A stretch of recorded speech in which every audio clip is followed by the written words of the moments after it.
Lalu kita lanjut, hari ini kita akan belajar something what power. Nah, tentunya akan ada berbagai jenis kuasa, ya, berbagai macam. Ya, kita lihat salah satunya. Nah, kita akan banyak belajar dari Perjanjian Lama. Kalau saudara buka Alkitab saudara, ya, saya rasa ada yang dari Sunday School pun tahu, jika ada seseorang di dalam Alkitab yang ditanda kutip diberi kepercayaan untuk menghandle power, kuasa begitu besar, orang itu adalah Musa. Orang itu adalah Musa. Ya, tentunya kita lihat mujizat-mujizat yang dilakukan Tuhan melalui ministrinya dia itu sangat luar biasa. Nah, kita akan lihat salah satunya hari ini. Nah, siapakah orang itu sebetulnya? Ya. Nah, mari kita buka di Keluaran, dari kitab Keluaran pasal yang ketiga. Nah, ini cukup panjang ya. Cukup panjang. Jadi saya akan baca, ini versi bahasa Indonesia saja. Silakan saudara ikuti dengan versi saudara. Ya, Keluaran pasal ketiga. Untuk memberikan sedikit background sehingga kita tahu orang ini macam apa. So what kind of person ya, this Moses ini orang macam apa? Mengapa Tuhan pilih dia dan seterusnya. Ya, banyak detailnya nanti yang akan kita pelajari. Alright. Keluaran pasal 3 ayat 2 sampai 6. Oke, lalu malaikat Tuhan menampakkan diri kepadanya di dalam nyala api yang keluar dari semak duri. Kita tahu ceritanya ya, pada saat Musa melihat semak duri yang terbakar tersebut. Lalu ia melihat dan tampaklah semak duri itu menyala tetapi tidak dimakan api. Ayat 3. Musa berkata, baiklah aku menyimpang ke sana untuk memeriksa penglihatan yang hebat itu. Mengapakah tidak terbakar semak duri itu? Ayat 4. Ketika dilihat Tuhan bahwa Musa menyimpang untuk memeriksanya, berserulah Allah dari tengah-tengah semak duri itu kepadanya, Musa, Musa, dan ia menjawab, Yes Lord. Ya, perhatikan baik-baik. Tuhan berseru kepada Musa setelah Musa merespons. Ya, kita tahu ceritanya the burning bushes. Ya, dan sedikit background kalau saudara ingat, Musa itu bisa dikatakan dia hidup dalam pelarian sudah 40 tahun. Ya. Jadi 40 tahun pertama di dalam kehidupan dia, kita tahu ceritanya bahwa dia diangkat anak oleh putri Firaun, jadi dia hidup di istana raja. Ya, he lack nothing. Bisa dikatakan dia tidak kekurangan apapun 40 tahun. Tapi 40 tahun kedua dalam kehidupan dia menjadi pelarian. Ya, saudara ingat ceritanya karena dia membunuh seorang Mesir dan dia berpikir, oke, pasti saya akan ketahuan. Jadi dia melarikan diri ke Midian. 40 tahun lagi dijalani sebagai pelarian. Tiba-tiba dari seorang pangeran, ya punya segalanya, punya kedudukan, punya pendidikan tinggi, and then just one day tiba-tiba jadi buronan. Nah, bisa dibayangkan seperti apa kehidupannya dia. 40 tahun plus 40 tahun lagi. Tiba-tiba mungkin, ya kita nggak tahu karena Alkitab tidak menjelaskan secara detail. Mungkin Musa sudah berpikir, oke, my life is over, sudah. Yang penting saya ngumpet 40 tahun di sini, nggak ada yang tahu. Tapi tiba-tiba suatu hari Tuhan menampakkan diri kepada Musa. Nah, ini mungkin sulit dipahami. Kita mendengar, membaca cerita ini, kita sulit paham mengapa ini terjadi seperti ini. Ya, kenapa kok harus Musa? 40 plus 40, dan seperti kita tahu 40 tahun yang ketiga dalam kehidupan dia, karena dia usianya dia total 120 tahun. Ya, dia sebagai pemimpin bangsa Israel. Ya, 40 tahun pertama sebagai pangeran di Mesir, he had everything. Kita pikir apa yang dia punya. 40 tahun kedua dia pelarian, dia sembunyi, ya, dia buron. 40 tahun ketiga dia menjadi pemimpin besar sepanjang masa dalam pemimpin Israel. Oke, kita lanjut dulu. Oke, ayat 5. Lalu Tuhan berfirman, janganlah kamu dekat-dekat, tanggalkanlah kasutmu dari kakimu, sebab tempat di mana engkau berdiri itu adalah tanah yang kudus. Ya. Lalu 6. Lagi ia berfirman, akulah Allah ayahmu, Allah Abraham, Allah Ishak, dan Allah Yakub. Lalu Musa menutupi mukanya sebab ia takut memandang Allah. Jadi perjumpaan ini setelah 40 tahun. Dan kita tahu Tuhan memperkenalkan diri. Kan dia bilang tuh, akulah, I am God of your father, Abraham, Isaac, and Jacob. Memperkenalkan diri kepada Musa. Pada saat Musa dipanggil, pada saat dia berpikir, my life is over, aku udah 80. Mau ngapain lagi? Mungkin kalau saudara di ruangan ini ada yang usia 80, mungkin pola pikirnya sama. 80, udah selesai dong, mau ngapain lagi? Ternyata tidak demikian bagi Tuhan. Tuhan menampakkan diri dan memperkenalkan diri. I am, ya, God of your fathers. Lalu kita lanjut. Ini tadi terakhir ayat 6. Lalu kita lanjut berikutnya masuk ke, oke, multimedia bisa tolong bantu. Slide berikut. Yes. Nah, ayat 7 sampai 10. Ya, ini cukup panjang ya. Jadi so please bear with us. Dan Tuhan berfirman, Tuhan ngomong sama Musa. Ngomong sesuatu. Aku telah memperhatikan dengan sungguh kesengsaraan umatku di tanah Mesir, dan aku telah mendengar seruan mereka yang disebabkan oleh pengerah-pengerah mereka. Ya, aku mengetahui penderitaan mereka. Oke.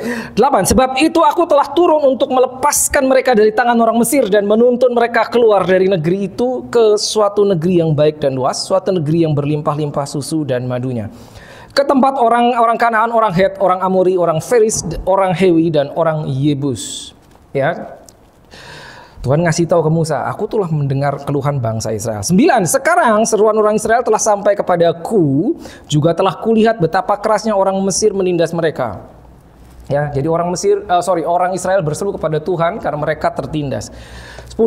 Jadi sekarang pergilah, ini nggak enak. Sekarang pergilah, aku mengutus engkau kepada Firaun untuk membawa umatku orang Israel keluar dari Mesir. Stop dulu, wait sebentar. Sampai titik ini Musa mungkin bisa berkata kepada Tuhan, sebentar Tuhan, apakah engkau tidak ingat alasanku pergi dari Mesir? Bukankah aku melarikan diri dari Mesir? Kenapa engkau menyuruh aku kembali ke Mesir? Bukankah itu sama dengan menyerahkan diri, menyerahkan kepalaku kepada orang yang ingin menangkap aku? Nggak masuk akal toh? Nomor 1. Nomor 2. Bentar, kita lanjut dulu ya. 11. Tetapi Musa berkata kepada Allah, siapakah aku ini? Maka aku yang akan menghadap Firaun dan membawa orang Israel keluar dari Mesir. Jadi pada saat Tuhan mengutus Musa, apakah Musa bersuka cita? Yes, aku diutus Tuhan. No, tidak. Tidak. Mungkin kalau kita berada di posisi Musa, mungkin kita akan melakukan hal yang sama. Lord, are you kidding me? I'm already 80. Bukankah saya sudah terlalu tua, Tuhan? 80 tahun, banyak anak muda. Kenapa engkau datang kepada aku dan mengutus aku tiba-tiba? Bukankah aku sedang dalam pelarian dari Mesir? Kenapa kau suruh aku balik ke Mesir? Sulit dipahami. Jadi Musa bukan senang diutus, enggak, dia berusaha menghindar, ya. Mengapa Musa? Sekali lagi, mungkin Musa adalah orang yang paling tahu tentang Mesir karena dia dibesarkan 40 tahun di Mesir. Sebentar, orang Israel di Mesir itu berapa jumlahnya yang mau dibebaskan? Tadi Tuhan bilang, aku telah mendengar teriakan mereka, aku membebaskan mereka. Jumlahnya itu jutaan, mungkin sekitar 2,5 juta, bisa sampai 3 juta. Pikir baik-baik saudara, kalau Tuhan mau membebaskan 2,5 juta sampai 3 juta orang, mengapa ia tidak menyuruh atau mengirim satu pasukan tentara yang besar? Mengapa dia datang kepada satu orang tanda kutip yang sudah pensiun dan tanda kutip sudah terlalu tua? Come on, 80 tahun, kenapa nggak yang 40 tahun? Di sini banyak yang umurnya baru 40-an, nah mestinya yang itu tuh yang diutus. Kenapa yang dipilih yang 80 tahun? Udah gitu dalam pelarian, lagi ngumpet. Dan untuk membebaskan 2,5 juta orang, dia cuman panggil satu orang. Bagaimana kita bisa memahami pola pikir Tuhan? Satu orang saja, one man. Sulit dipahami. Dan seakan-akan Tuhan lupa alasannya Musa lari dari Mesir, kenapa? Seakan-akan dia lupa. Nah, ini yang sulit kita pahami. Dan satu lagi, apa yang kita pelajari? Pada saat Tuhan mau mengutus seseorang, dia nggak tanya, kamu mau nggak aku utus? No, nggak ada toh. Musa, I need you. Maukah engkau? Apa ada kayak gitu? Nggak ada. Langsung ngomong. Langsung, aku mengutus engkau, pergilah.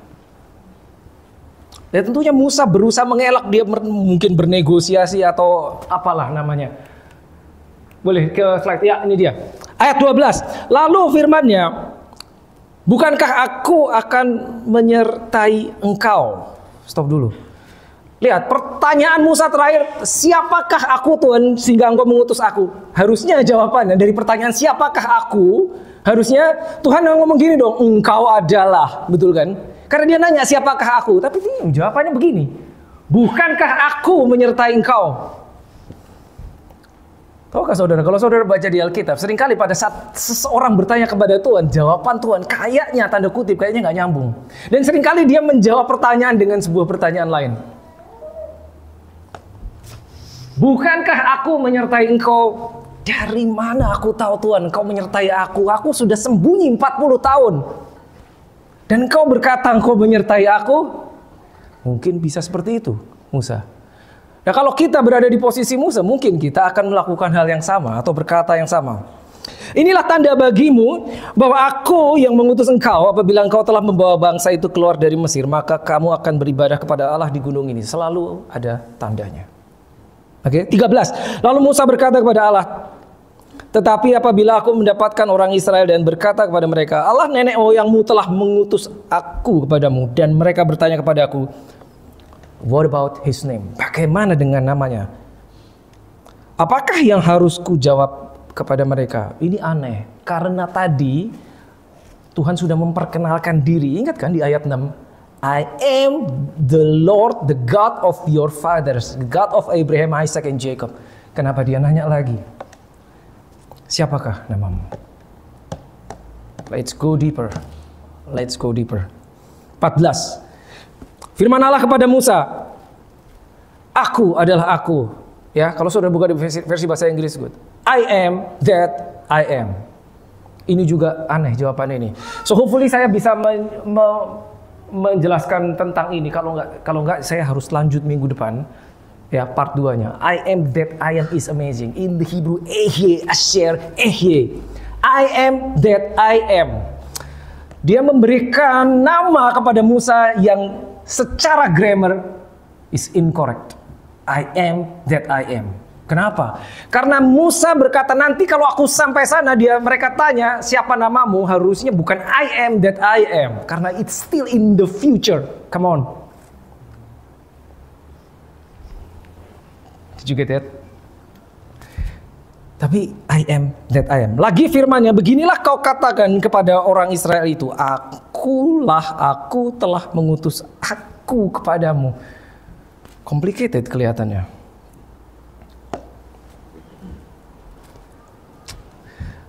Real quick, Musa bukan tidak tahu siapa Tuhan, karena Tuhan sudah memperkenalkan diri.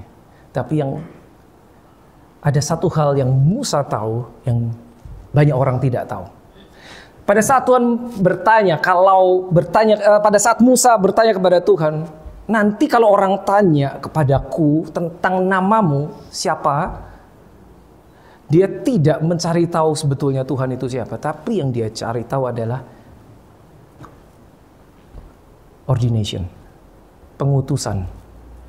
Itu yang dia cari. Itu yang dia cari. Karena jawaban akulah aku, the name of something atau nama sesuatu atau nama seseorang itu menggambarkan karakter orang tersebut atau karakter sesuatu yang membawa nama tersebut. I wish I could go deeper today, but maybe next week. Ya, I am that I am. Ya, jadi Musa mencari pengutusan supaya Tuhan bilang, akulah aku. Jadi dia tahu dia pergi membawa that name. Nah, beberapa saudara masih bingung. Saudara kalau berdoa, closingnya pakai apa? Dalam namanya siapa? Nama Yesus. Saudara tahu kenapa? Kenapa bukan dalam nama Abraham? Atau nama orang hebat yang lain? Because you believe nama itu tidak sama dengan nama yang lain. In the name of Jesus. Nama Yesus membawa something. There is power in that name. Musa mengetahui sesuatu, maka dia memberi suatu pertanyaan kepada Tuhan yang menyebabkan Tuhan memberikan namanya. Ini perjanjian lama, saudara. Tuhan bisa bilang, aku adalah pembebas. I am the deliverer. Tapi kalau Tuhan berkata, akulah pembebas, nanti pada saat Musa di depan orang akan bertanya, oke, Allah pembebas, bagaimana dengan Allah penyembuh? Tapi pada saat dia bilang, I am that I am, it's complete.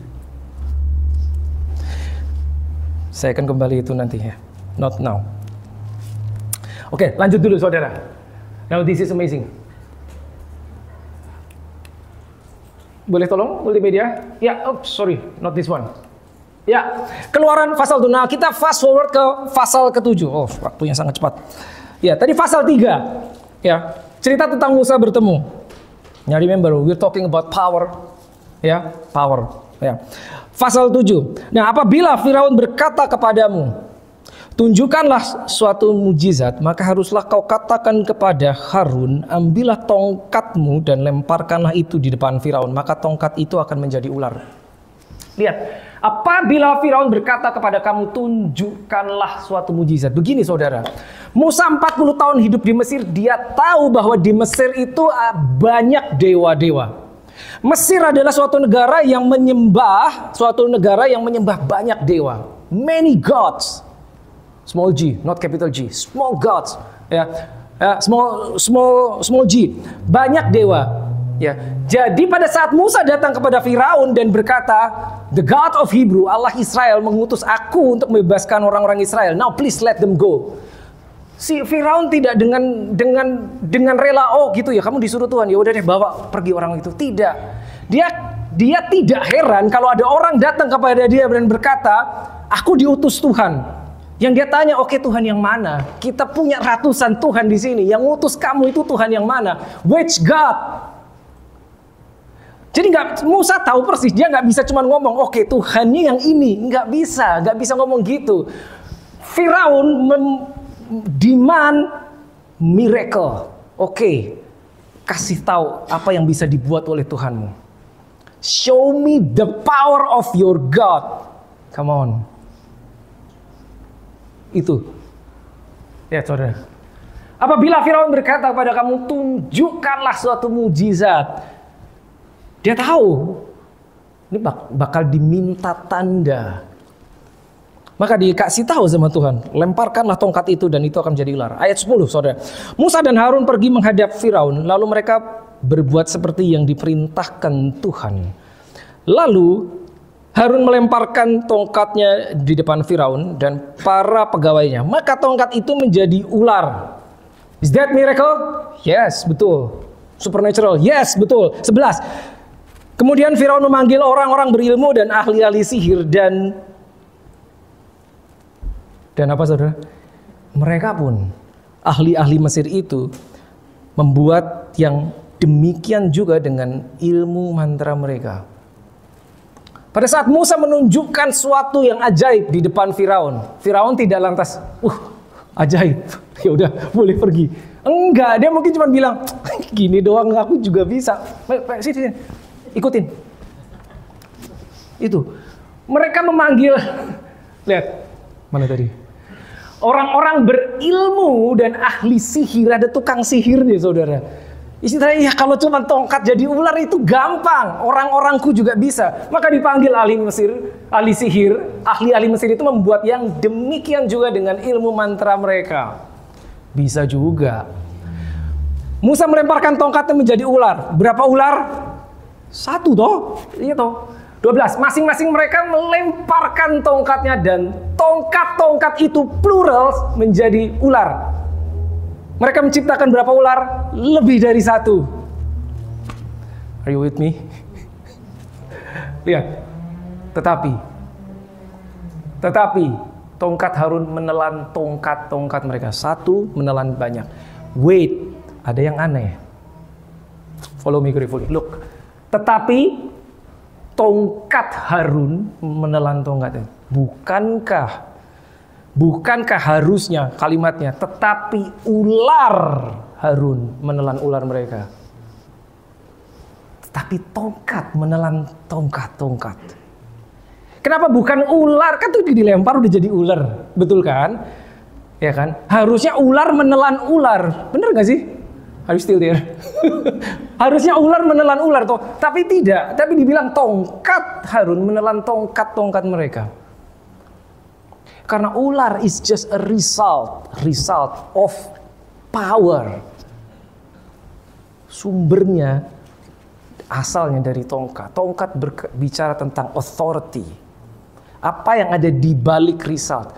So when you see great results, behind that results there is power. If you see greatness, kalau saudara melihat sesuatu yang luar biasa, greatness, behind that greatness there is power. But on the other hand, if you see struggle, strife behind that calamity, di balik sesuatu yang terlihat buruk, ada juga power. Now look, Musa atau Harun melemparkan tongkatnya menjadi ular. Mujizat toh itu, supernatural, betul kan? Ya, kuasa apa itu? Dari siapa kuasanya? God, betul, karena dia representing God.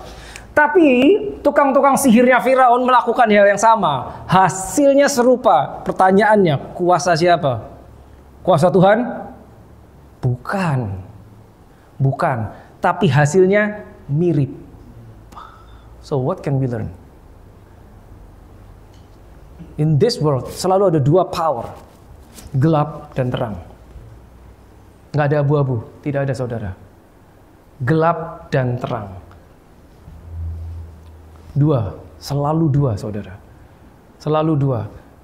Dan yang kita harus ingat, ternyata yang gelap bisa membuat mujizat juga. Halo, bisa juga.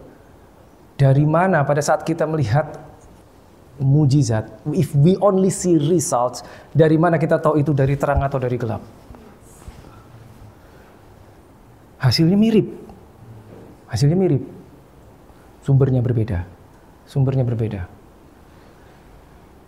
So what we learn? Pada saat kita datang, apapun, kemanapun saudara, dimanapun saudara di marketplace, you need power. Yes, definitely you need power. Oh enggak, saya tidak bekerja di bidang ministry. No. You need power. You are in the marketplace, you need power. Karena saudara tidak tahu tempat yang saudara datangi itu sudah ada powernya apa di baliknya. You don't know that. Like I said, if you see greatness, there's power behind it. If you see darkness, there is power behind it. Musa datang ke Mesir. Mesir banyak dewa-dewa, masing-masing dewa. Gini, saudara tahu berapa tulah Tuhan harus bikin untuk membebaskan bangsa Israel keluar dari Mesir? Mohon, berapa? 10 toh? 10. Kenapa harus 10? Bukankah terlalu mudah buat God himself untuk cuman membebaskan seluruh bangsa Israel keluar? Sekali aja cukup harusnya. Tulah 1 bebas, selesai harusnya. Kenapa dia harus 10? Dan kenapa harus pakai tulah? Gitu loh. Tadi seperti saya udah jelaskan, orang Mesir tahu, Firaun tahu, karena banyak dewa di antara mereka. Ada salah satunya dewa matahari. Ya, yang dipercaya itu mengendalikan matahari. Ada salah satu dewa, jenis dewa yang dipercaya mengendalikan sungai Nil yang besar di Mesir, ya, yang dipercaya sebagai sumber kehidupan, karena sumber air bukan cuma sumber air, sumber kehidupan. Itu ada dewanya. Ada dewa kesuburan yang bentuknya kepalanya seperti katak. Sehingga saudara tahu pada saat tiba-tiba ada tulah yang berupa katak lompat berkeliaran, berkeriapan, it's the hand of God yang menunjukkan I am bigger than your God. My God. Haleluya. Kenapa Tuhan harus membuat satu tulah yang gelap gulita? Saudara tahu kan ada satu tulah yang gelap gulita. Bukan cuman kayak ini gelap gulita. If you read your Bible, gelap gulitanya bukan kayak mati listrik. Enggak. Bukan kayak mati lampu, mati listrik gelap. No. It's tangible. Karena Alkitab mencatat sampai they can feel the darkness. Gelap yang kayak apa sampai bisa dirasain? Gelap yang bisa dirasakan. That is not normal gelap. Itu supernatural darkness. Gelap sampai bisa dirasakan. Harus dibuat seperti itu. Karena Tuhan, God of Israel, dia harus menunjukkan I am bigger than your God, yang katamu itu mengendalikan mengendalikan matahari. I shut down the sun for you. My God. Jadi Tuhan, pola pikirnya saudara lihat ya. Dia bisa membebaskan bangsa Israel gampang. Apa? Tapi tidak demikian. Enggak, saya harus jungkir balikan dulu ilah-ilah apa yang ada di situ, so that they know that there is God in Israel. My Lord. Seperti itu. Jadi kita tahu kenapa kok seperti itu. Kenapa kok katak keluyuran muncul gitu. Kenapa gelap. Kenapa harus air jadi darah. Apa yang mereka bangga-banggakan sebagai sumber, diacak-acak. Diacak-acak. Sampai yang terakhir kita tahu. Kematian anak sulung. Baru itu dilepaskan. Saudara ingat ya cerita itu. So to deliver his people, God himself needs power. Tapi mungkin masih bingung, masih belum menjelaskan mengapa dia harus kirim Musa. Bukankah lebih mudah mengirimkan pasukan malaikat? Betul kan? One single angel, satu malaikat. Kalau saudara baca di Tawarik dan baca di Yesaya, satu malaikat menghabisi 185.000 pasukan musuh. One single angel. 185.000 habis oleh satu malaikat saja. Nah kalau cuma untuk membebaskan 3 juta, bukankah lebih mudah kalau Tuhan mengirimkan malaikat? Tapi yang satu kita mesti tahu, pada saat dia mau melakukan sesuatu di bumi, saya sering share ini, dia perlu orang bumi. Pada saat dia mau melakukan sesuatu, membebaskan umatnya, dia perlu human vessel. Gitu.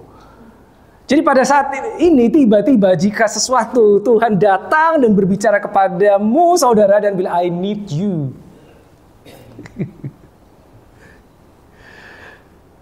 Oh karamashikanta karashir. That is possible. Yes, he needs you. Okay, tell to your neighbor. Katakan sebelah saudara. He needs you. Come on, tell it like you mean it. Jawaban kita bisa beda-beda. Mungkin kita bisa enggak, Tuhan jangan aku kayak Musa, jangan aku Tuhan, aku udah terlalu tua, atau aku masih terlalu muda, aku tidak berpengalaman. Tahukah saudara bahwa Musa juga mengelak demikian, Tuhan aku nggak pinter ngomong. Ya, saya nggak bawa detailnya, aku nggak pinter ngomong. Tuhan akhirnya itu ada Harun saudaramu, dia bisa ngomong, dia pinter ngomong, makanya dikasih Harun sama Musa. Sampai Tuhan bilang, aku membuat engkau menjadi seperti God. I will make you like God for Pharaoh. And Aaron will be your prophet. This is something serious. This is something big. Ya, power versus power. Ini yang terjadi. Banyak dewa-dewa, banyak ilah di Mesir kita tahu. Terlihat atau tidak terlihat nggak masalah, ada. Nah, tapi begitu Musa datang, jadi gini, dewa-dewa apapun di Mesir, ya, mereka itu tanda kutip mereka memiliki power juga. Ya kita udah tahu kan tadi tongkat bisa jadi ular juga toh, ya. Cuman gelap, sumbernya gelap. Mereka memiliki power juga, ya.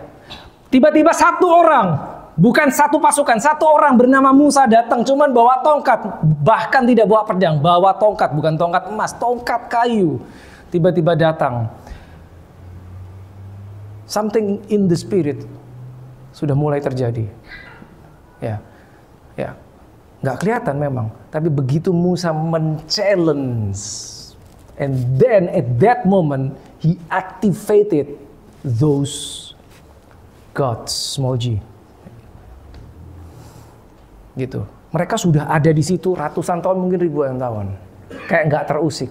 Tiba-tiba ada satu orang datang bawa tongkat, bukan cuma tongkat, backupnya adalah I am that I am. Maka itu terusik yang semua itu.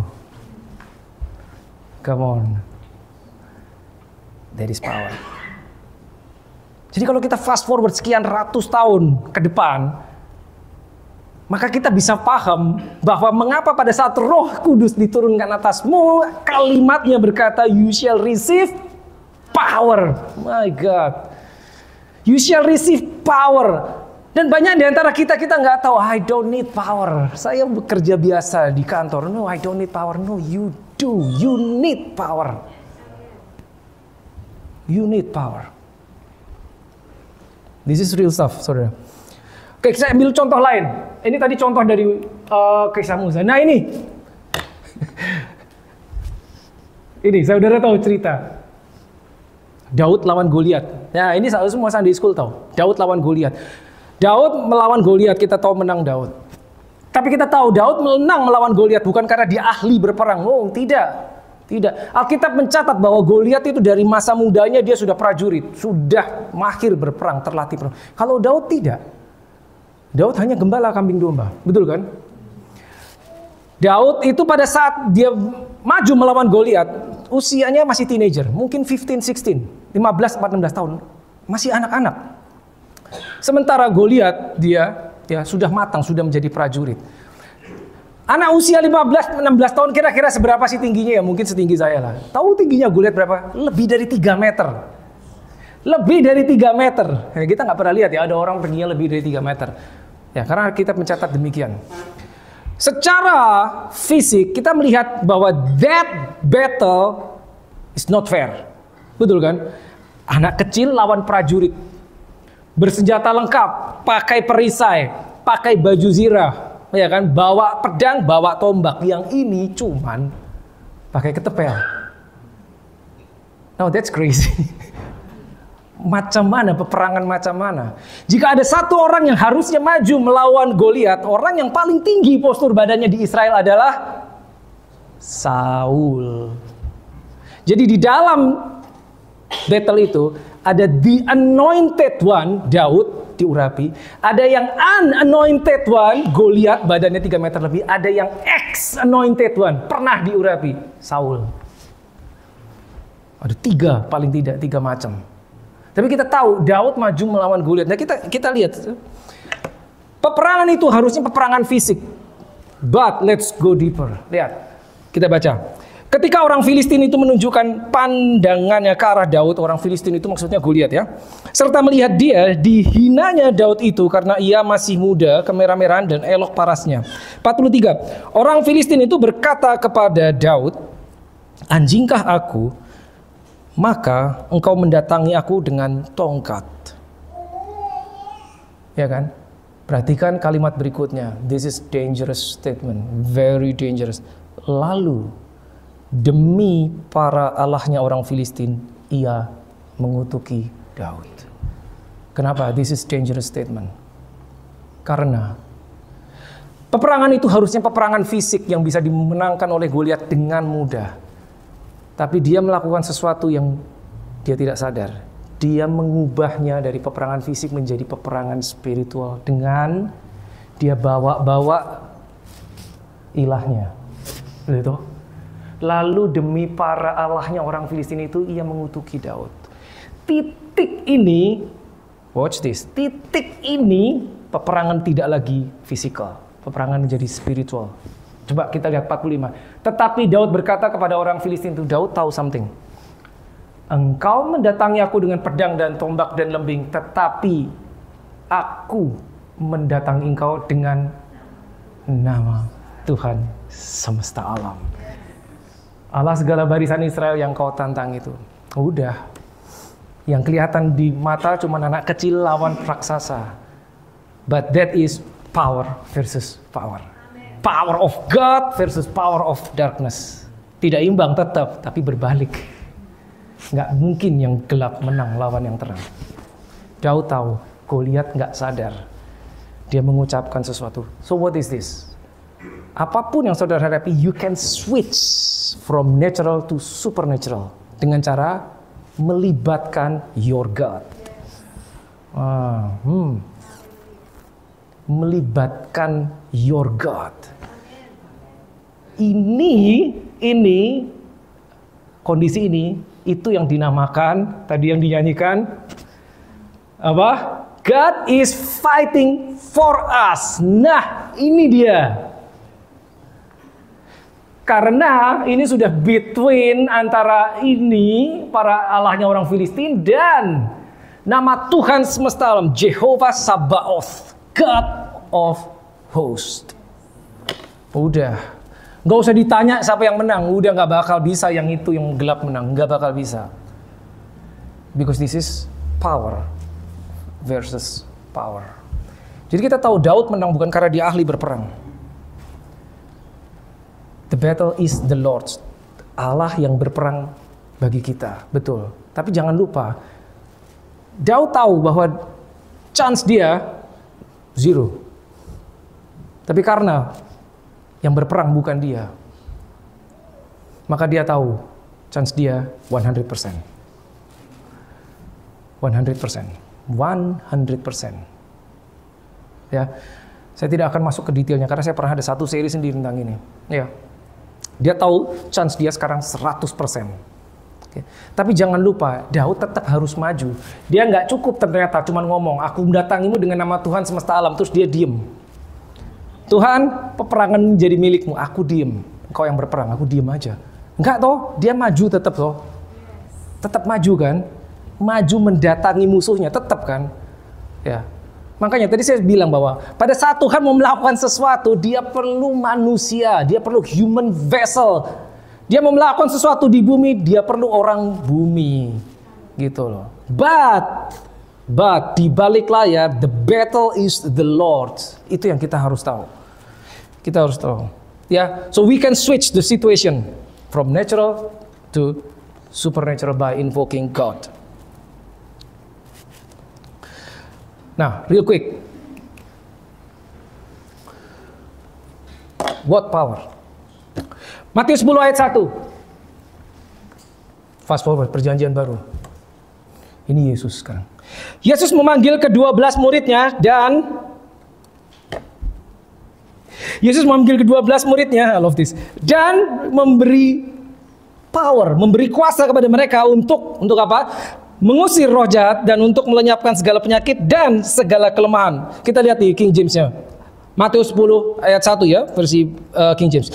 And when he had called unto him his 12 disciples, he gave them apa itu?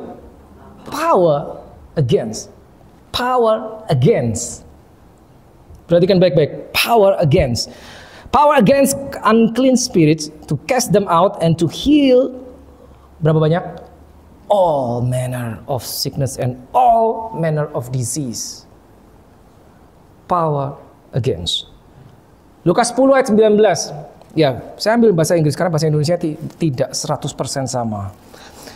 Behold, I give unto you, ini Yesus.